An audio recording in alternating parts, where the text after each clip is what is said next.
Hello and welcome to the Bud Show. Here we go. All right. I know it's been a while. I've been doing a lot of different things and trying to get my life organized and get closer to Jesus and God, the Father. And it's just been one roller coaster ride off the rails every day. So let me give you a little information about what's going on. So I haven't been really too happy. I'm more than borderline depressed, mad, and angry, and everything else that I shouldn't be on the side of. Basically, because now I turned 60, and your end of your life is in front of you now. Your fun life is behind you, and that's where it's going to stay. That's the way I look at it right now. But I've been in security for 18 years. And I've done all kinds of things, all professional, and everything there.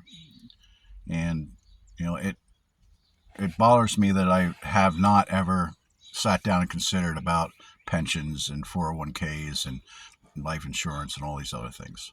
Because I didn't have the money to do that. Because, you go from one place 3 years and you go some another place 3 years, 4 years, and go to this one, go that one. And there's really no room for pensions or 401ks or anything like that. So, the point that I'm getting to here is this. I'm at a dilemma right now where I can go on in a job that I saw that, it's an opportunity for me to make a lot more money, have a pension and this and that and everything else like that. But I'm 60 years old. And right away, when people see 60 years old, they close the doors. They don't want to hear you. They don't want to see you. They don't want to know you. Even though you would have more experience than anyone that comes off the street. And that kind of bothers me, but that's the way it is. But then again, I realize that the Lord has a lot to do with what we do, what we don't do in this world. But people don't realize it because they go, I'm in charge myself. No, you're not. You're being watched every day by God and the government. Sorry, I didn't want to go there, but I guess I had to. But here's my reason. Been at a place for 3.5 years. No, good job, guys. Hey, you're doing a great job. I deal with a lot of people that are Spanish people that speak different languages. Some are very nice, some of them are very odd, and some of them are nasty. But I've gotten used to that over the 18.5 years that I've been a security officer because I deal with a lot of different people. But the problem I have is I feel like I wasted my life. Because the company that I work for, nameless, doesn't give out raises, doesn't give a about you, because that's what I get. I've been trying to spark something to get them to contact us and work with us and stuff like that to do that, and it's like we'll let you know for 3.5 years. And I can't blame the people that I work for, the company that I work for, as clients, because I brought it up to them, and it's really not their responsibility to do that. But anyway, I'm rambling on here. So my point is this: I don't have a pension, I don't have real good life insurance, and no 401k or anything like that, no retirement plan. So that I blame on myself. Because I got too caught up in trying to work and work and do this and do that and try to help people and do not help people and all those other things. And I got to the point right now where I'm panicked because there was a job offered to me that when I did the interview and stuff like that, I knew that it was a waste of my time. I had experience from past times, and when they heard the word, oh, how old are you? Oh, I'm 60. Ooh. Doors get closed on you right away. They don't want to hear that. Oh, well, let's see. This guy probably lasts 5 years, and then he'll have a stroke and die, and forget where he's at. Oh my God, give me a break. You got people working out there that are illegal and don't have no brains, and they're making money. Lord, forgive me. I should not even bring that up. I'm sorry. I got the devil talking in one ear and pushing me over this way, and I don't want to hear it anymore. But what I'm saying here is this, that there is something that is good that's coming out of it that I finally realized. I pray every night and sometimes during the day a lot. And the Lord has come to me. Jesus has come to me and spoke to me. I heard him verbally in my mind and then outside my mind saying to me, you're not getting that job. And the reason I need you there is because there's still other things that have to be rectified before you go to another site. That's the word he said. And I didn't understand it. So I asked questions because I always do that because sometimes I don't understand what he says. You know, I don't understand if he's like happy with me or mad at me or just disappointed in me, which I don't think he is. It's just, you know, I guess he's getting tired of me going, oh, you know. But anyway, so the interesting thing is that I did because I'm in emergency services for, oh God, long time. Fire, rescue, EMS, hazmat, all that kind of stuff like that. So I just, you know, I'm not on that anymore because I just don't want to be running around and stuff like that. And my health is getting a little sketchy, so I don't want to push that issue either. But here it is. So when you think that life is over for you, it's not. You're just on hold for a little bit. So here's what's happening. I did a program for my church for free called Planning and Preparedness. Now it goes about talking about what you should plan for when in the future, because when our government and whatever or whoever or whatever is going to come and destroy everything and destroy us, because that's their number one goal, get rid of the people. And if you haven't heard that, you should start learning about it real quick. So my program basically looks at how to survive natural disasters, man-made disasters, how to stock food and water, so, you know, how to cook without electric and heat and all these different things. So what I did this. So I had about 7 people come, and mostly I knew everybody. So, but I was nervous because, you know, I haven't done any training or as an instructor in almost 30 some years. And I'm going, oh my God, oh my God, oh my God. So I sat there for a couple of days, you know, going through the program, going through it. Oh, we don't need that, do this. And somehow it was a success because I was nervous. I was like, so tell me again, you know what? Because that's what I saw myself as. And everybody was like, you did really good. So I was asked to come back and do some more of that. Actually, there was a lot of congregation that came to me when I was in church and going, "Hey, I want you to do that course again for me. I heard all about it. It was great. We need stuff like that." Like, okay, but there's other things that actually came to me that I didn't even think about because, you know, I pray a lot for things that I want to happen. I want to do things for people, and a lot of times it's like, yeah, we'll get to you. Thank you. Okay, bye, and that's the kind of, you know. To me, it's disrespect to me because I put a lot of time and effort in a lot of things and people just don't get it. So after a while, I thought to myself, maybe it's me. Maybe I'm not giving them the true message, because the Lord has said that to me. He says, when you speak to people about me, sometimes they don't get the message because you're thinking about what you're supposed to say and you're not listening to what I'm saying to you to say. And that's true, because sometimes I go, I don't understand what you just said to me, but I'm afraid if I say that, they're going to go, what an idiot. Because that's the first thing in everybody's mouth. I'm going to judge this guy because he looks like an idiot. So anyway, so this is actually, this whole thing is starting to branch out. You know, they're doing the training thing. I've always wanted to do the training thing. And my biggest ambition right now is to do training for churches, you know, emergency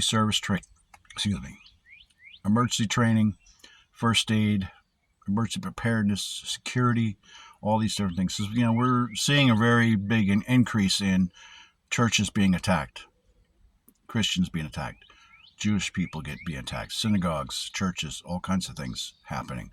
And there's a lot of it going on, but sometimes sometimes the media will not do anything about it, because if it's a certain type, they don't want to. No, we're not going to talk about that. We'll worry about something else. That's what they've been doing, because I've been reading in the back chat of a lot of places that I work with that are church related, They're saying there's other churches that have been attacked or attempted to be attacked or was attempted to be bombing or they had a bombing or something like that going on. And why wasn't that on the news?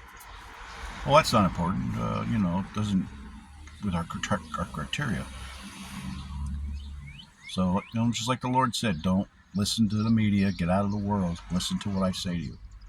So there's a good possibility that, I had an idea for a long time ago that I wanted to make a business, I guess, out of going to different churches and doing training to them. There is a lot of different companies out there right now that do that kind of training. But the kind of training I want to do is something simple stuff. I don't want to go crazy with, we're going to teach you how to shoot guns and church and stuff. I don't want any part of that. Whoa, let's stop that. We're getting excited. I understand that. And, why are we going crazy over people? We should be stopping them outside the door, not inside the door.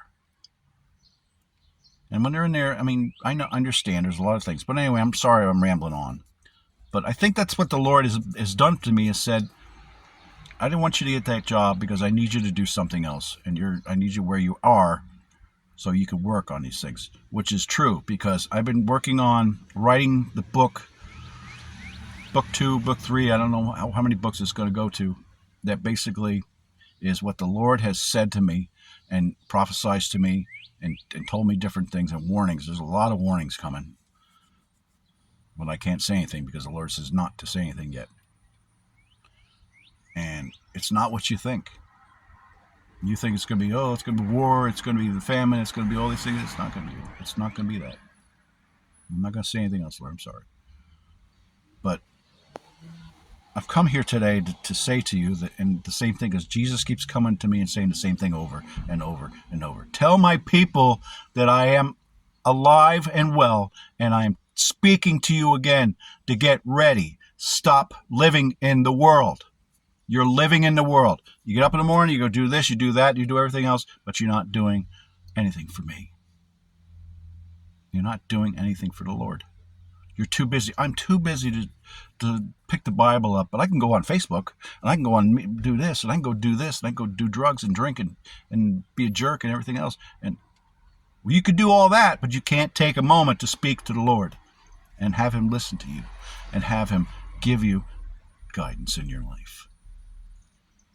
We're not going to have an easy life.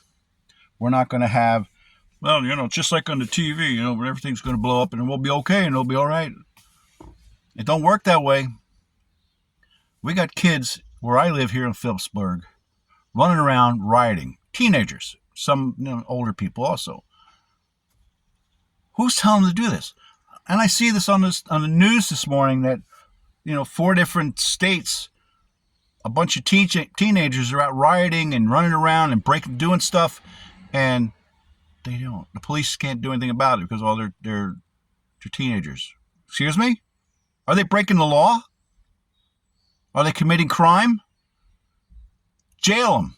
Put them in jail. That's what needs to be done. Don't go, if we can't do that, we're going to have to go after the parents. Oh, you think the parents are going to be taking care of that? They don't care. If their kids are doing these things without their knowing it or permission or whatever you want to call it, you think the parents are the same or not the same? Think about that. But anyway, I didn't want to go there, but I wanted to put that out there so you understand what's going on. And I'm very frustrated with life right now because I'm trying to understand what the Lord wants me to do and live my life as I'm supposed to. There's a lot of things I want to do. I want to learn to play guitar. I want to paint again. I want to keep writing my books and doing all these things. But the Lord keeps me busy. Life keeps me busy. My job keeps me busy. But there's no reason why I should not still speak to the Lord. Listen for him. Watch the things that he does for you. Every day it's something different happens. And I know what you're doing, Lord. Thank you. Just give him praise. Just thank him for a small thing that might happen to you. You might look down and go, hey, there's $5 on the ground. Hey, that's mine. Thank you. Maybe the Lord dropped that up down there for you to get that. But you have to understand, if something is given to you, you got to stop and think, is this for me, or is this for me to give to somebody else to help? Think about that. Well, I'm going to leave it right there because I'm going over the time that I'm supposed to go over. And, I'm very tired of it. Right now I'm trying to do a lot of things around the house before my wife gets home, so she'll be happy with me. I mean, not that she doesn't love me, but I try to do the best things, and I don't know how to do that, because you women are very, you don't come with a manual, so I don't know how to deal with that one. Even though I probably wouldn't understand it anyway. Oh, really? Oh, huh? Okay. Oh, hi, honey. Nothing. Just looking at the book. So that's the kind of things that you have to laugh. I mean, one of the things that I saw somewhere in a dream, or I don't remember sometimes, I don't remember where it comes from. And it said, laugh and let it go. Let me say that again so you understand. Laugh and let it go. Because if there's nothing you can do about it, let it go. I want to have a great day, everybody. I hope God bless you. Happy Memorial Day. And let's keep in the spirit of God.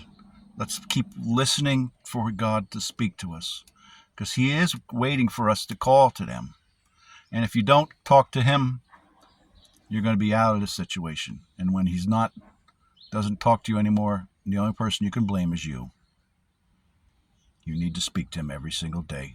He is your Father, your Creator, your friend, your Messiah, your Savior. Take care now. God bless you, everybody.